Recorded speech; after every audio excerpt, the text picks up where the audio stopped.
Oli, bienvenido a Nutrición Conciencia, Mente y Corazón. Quiero hacerte una pregunta. ¿Hace 20 años te habrías imaginado pedir café con proteína, helado con proteína, tortillas con proteína, pan con proteína y hasta agua con proteína? Creo que tu respuesta sería un no. Pero en la actualidad es un sí completamente sí. Hoy en día no solamente los encontramos en el súper, también los podemos encontrar en cafeterías, en la tienda de la esquina. ¿Dónde más los podemos encontrar? En gimnasios. También ya hay como lugares específicos donde te venden tus malteadas, aparte de las que ya conocemos, que no voy a decir el nombre y no voy a mencionar marcas, pero pues realmente las encontramos en muchos lados ya en la actualidad, ¿no? O sea, creo que antes era nada más como lugares muy específicos donde podíamos encontrar productos con proteína, pues yo recuerdo un lugar en el centro, yo vivo aquí en Guadalajara, que era solamente de venta de suplementos y así, y ahí podías encontrar las galletitas con proteína que eran como wow, o sea, súper wow y también es un poquito más caras que hoy en día, que ya están más accesibles. Y prácticamente hoy las encontramos en cualquier lugar donde pues se hable de alimentación, ¿no? O vendan productos, no productos, sino que se vendan alimentos. Y aquí es donde me puedo dar cuenta que ya no solo estaba observando los alimentos, más bien estaba observando cómo cambia una época. Porque esta conversación hace algunos años era completamente distinta. Nos podíamos encontrar las etiquetas o los slogans y toda esta parte de publicidad era pues light, todo reducido, ¿no? Por ejemplo, bajo en grasa, bajo en azúcar, bajo en calorías, o sea, era como todos estos productos que entre menos tuvieran, pues eran nuestro referente a comprar, ¿no? Y aquí es donde la narrativa cambia. Hoy estamos buscando alimentos que tienen más, en este caso, más proteína. Y aquí es donde yo me hago una pregunta que me hizo leer varios artículos científicos, que es cómo pasamos de la era light a la era alta en proteína. Lo que no me imaginaba de esta narrativa es que existía algo muchísimo más grande, o sea, cómo cambia la ciencia, cómo cambia la industria alimentaria, cómo tomamos decisiones y sobre todo cómo cambia la forma en que vemos la salud. Mientras más investigaba, más entendía que detrás de esta historia había más que un solo nutriente. Antes de continuar, hola, soy Saraí, nutrióloga y estudiante de psicología. Y algo que me encanta hacer es entender por qué hacemos lo que hacemos, especialmente cuando hablamos de comida. Muchas veces pensamos que nuestras decisiones alimentarias dependen únicamente de nutrientes, pero la alimentación nunca ha sido solamente nutrición, también tiene que ver con cultura, con tiempo, con dinero, con emociones, marketing, em, con las historias que heredamos, muchas veces hasta con la identidad, porque la comida no solo nos nutre, también comunica quiénes somos, cómo nos sentimos. Y justamente esto es con lo que me encuentro cuando empiezo a investigar sobre la proteína. Y para entender el por qué hoy vivimos en la era de la proteína, era importante viajar un poco al pasado. Es importante que sepas que esto no inició con la proteína, inició con otra palabra, light. Durante varias décadas, gran parte de la conversación giró en torno de aquello que debíamos de reducir. Las grasas eran su principal objetivo. Y poco a poco comenzaron a aparecer productos light, bajos en grasa, bajos en azúcar, bajos en calorías, versiones ligeras de prácticamente todo. Si tú creciste en la época de los 90 o principios de los 2000, muy probablemente recuerdes que esta época parecía que mientras más light fuera un producto, pues más saludable era. Y aquí quiero hacer una pausa que considero muy importante. No quiero darte a entender que estas recomendaciones estuvieran equivocadas. La ciencia no funciona así. La ciencia intenta responder preguntas que tiene enfrente en cada época de la historia. Y durante muchos años, una de esas preguntas era cómo disminuir las enfermedades cardiovasculares. Esto hizo que gran parte de la conversación nutricional comenzara a buscar reducir componentes de la dieta, especialmente las grasas. Por supuesto que la industria alimentaria influyó mucho en cómo tomamos decisiones a la hora de comprar, porque pues ellos buscan pues que compremos y eso es tema para otro video. no aquí. Y bueno, las preguntas comenzaron a cambiar. Ya no solo era qué alimentos debería de evitar, sino más bien qué alimentos debo de consumir que me ayuden a mí. ¿Qué nos ayudaba a sentirnos satisfechos? ¿Qué nos ayudaba a conservar la masa muscular? ¿Qué nos ayudaba a mantenernos funcionales conforme envejecemos? ¿Qué podía apoyar nuestro rendimiento físico? Y aquí es donde la investigación dio un giro diferente. La meta seguía siendo la misma, cuidar nuestra salud. Lo que cambió fue la evidencia científica y con ello cambió pues la forma en que hacíamos las preguntas. Ya no era solamente qué voy a dejar de comer, sino más bien qué debo de comer para cuidar de mi salud. Y fue justamente ahí donde la proteína comenzó a ganar protagonismo.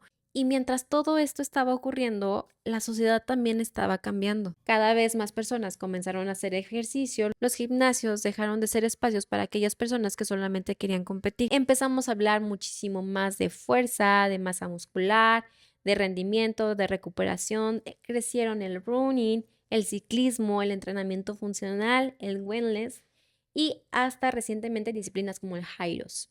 Mientras más seguía leyendo, más me daba cuenta que la proteína no solamente estaba en conversaciones en el deporte, sino que también estaba formando parte de la vida cotidiana.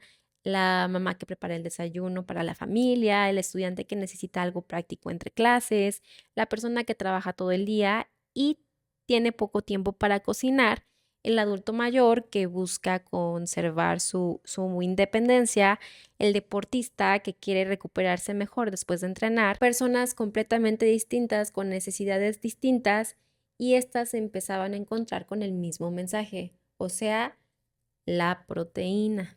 Aquí es donde ya comienzo a darle estructura a mi pregunta, porque ya la proteína deja de ser del mundo fitness y se convierte en algo cotidiano. Y creo que esto es muy evidente. Creo que todos ya nos hemos dado cuenta que la proteína pues está en todos lados, es de fácil acceso. Me refiero a la parte de que la encontramos en la tiendita de la esquina y a esto se le llamó por unos investigadores como la democratización de la proteína. Pasó de ser algo que asociábamos con gimnasio, fisiculturistas, deportes, suplementos y pasó a ser algo cotidiano. Comenzó a asociarse con bienestar, con salud, envejecimiento saludable, practicidad, autocuidado. Y la verdad es que yo creía que aquí ya teníamos la respuesta, pero no, aún no tenemos la respuesta. Porque encontré un concepto en psicología que me hizo como que todo tuviera más sentido, que es el efecto halo. Y aunque la palabra suena un poco técnica, rimbombante, diría yo, la verdad es que su significado es muy sencillo. Imaginemos que estamos en el súper y estamos frente a los refrigeradores y hay dos yogurts. Todavía no hemos leído ni la etiqueta nutricional, ni si tiene, cuánto tiene de grasa, cuánto tiene de fibra, cuánto tiene de azúcares, cuánto de kilocalorías de ninguno de los dos productos. Pero uno de ellos dice alto en proteína. Entonces, aquí hacemos una pausa y nos preguntamos, o te pregunto, ¿tú cuál elegirías? No hemos leído anteriormente nada, pero uno de ellos dice 20 gramos de proteína. ¿Cuál elegirías tú? Porque algunos estudios observaron algo muy interesante.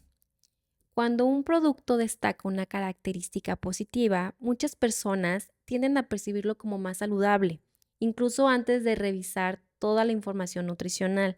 Y aquí es donde otra pieza del rompecabezas encajó. ¿Será que siempre estamos evaluando el alimento o muchas veces también estamos evaluando el mensaje que este alimento nos transmite? Creo que muchas de nuestras decisiones alimentarias no dependen únicamente de nutrientes, sino también de cómo interpretamos la información que tenemos enfrente. Aquí es donde la historia o la narrativa se pone aún más interesante. Unos estudios indicaron que las personas están dispuestas a pagar más por un producto nada más porque dice alto en proteína. Aquí es donde nos podemos preguntar, ¿estamos pagando por la proteína o por lo que creemos que representa? Porque sí, estamos comprando proteína, pero tal vez estamos comprando la sensación de cuidarnos, de estar tomando buenas decisiones y de estar invirtiendo en nuestra salud.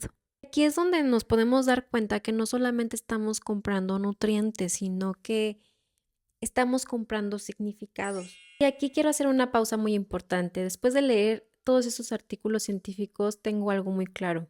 Que un producto tenga más proteína no significa que sea el mejor producto o la mejor elección.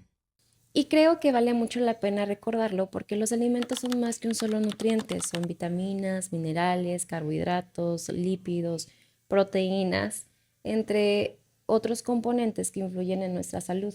Por eso creo que una de las preguntas más importantes que podemos hacernos no es solamente cuánta proteína tiene un alimento, sino qué tan completo es el alimento que tengo enfrente. El producto puede ser alto en proteína, pero al mismo tiempo contener demasiada azúcar, grasa, sodio, muy poca fibra.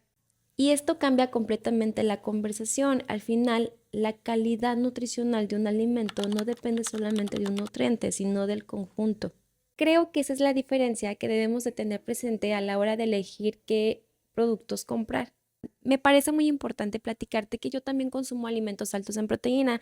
En este caso, a mí me gusta mucho prepararme malteadas de prote en días que entre el trabajo, la universidad, actividades como la adulta responsable que soy y no tengo como muchas ganas de cocinar, pues me preparo una malteada. La verdad es que hay días donde necesito cosas muy prácticas o porque de plano no tengo muchas ganas de cocinar. Y justamente este video no trata de decirte si la proteína es buena o mala. La evidencia científica nos dice que la proteína tiene beneficios.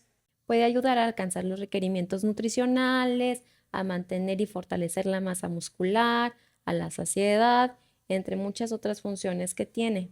Dependiendo del contexto, suele ser una herramienta muy útil. La verdad me parece una maravilla que existan este tipo de productos ya que nos facilitan la existencia. Pero esto no significa que todos necesitemos la misma cantidad ni que la consumamos de la misma manera, porque la nutrición sigue siendo profundamente individual. Va a depender de tu edad, tu estatura, tu peso, tu actividad física, si presentas alguna patología, tus objetivos y muchas de esas cosas que hacen única una persona. Por eso ninguna tendencia puede sustituir a una alimentación personalizada. Y de verdad creo que eso es una de las cosas más bonitas de la nutrición porque no existen soluciones universales, existen personas diferentes con necesidades diferentes. Y justamente por eso la mejor alimentación es la que se adapta a ti, no la que está de moda. Después de leer todos estos artículos científicos, me puedo dar cuenta que la era light y la era alta en proteína no son historias completamente separadas. En realidad son capítulos distintos de una misma historia o narrativa. Durante muchos años buscamos alimentos que tuvieran menos grasa, menos calorías, menos colesterol, menos azúcar. Hoy buscamos alimentos que tengan más proteína, más saciedad, más funcionalidad, más beneficios. Y esto nos está diciendo algo muy interesante. La proteína nunca se volvió tan popular solo por ser la proteína. Después de lo que investigué, creo que la proteína se volvió popular porque cumple con todas esas cosas que hoy estamos buscando. Sentirnos más saludables, más fuertes, envejecer mejor, recuperarnos mejor, aprovechar mejor nuestro tiempo, cuidarnos. Y quizá por eso hoy la encontramos en todos lados. En el supermercado, en cafeterías, en redes sociales, en anuncios, en nuestra forma de hablar sobre alimentación. Pero al final creo que la pregunta no es cuánta proteína tiene un producto. La pregunta es otra. ¿Entendemos por qué estamos comprando? ¿La elegimos por sus beneficios, por practicidad, por rendimiento, porque realmente responde a una necesidad que tenemos o porque automáticamente la percibimos como más saludable? Y honestamente, esta conversación me parece muy interesante porque por supuesto que la proteína tiene beneficios. La evidencia científica la respalda, por eso este video nunca fue cuestionar a la proteína, fue cuestionarnos a nosotros. Para entender cómo cambian nuestras prioridades, cómo cambia la ciencia, cómo cambia la industria alimentaria y cómo todos estos cambios influyen en cómo elegimos nuestros alimentos. Al final podemos entender que las tendencias alimentarias no aparecen de la nada, son el reflejo de cómo cambia la forma en que vemos la salud. Y creo que eso es lo verdaderamente fascinante porque la nutrición nos enseña a qué necesita nuestro cuerpo. Pero la psicología nos ayuda a entender por qué elegimos lo que elegimos. Y cuando ambas se encuentran, dejamos de ver solamente alimentos y empezamos a entender las historias que hay detrás de ellos. Yo soy Saraí y esto fue Nutrición Conciencia, Mente y Corazón. Nos vemos en el próximo video. Bye bye.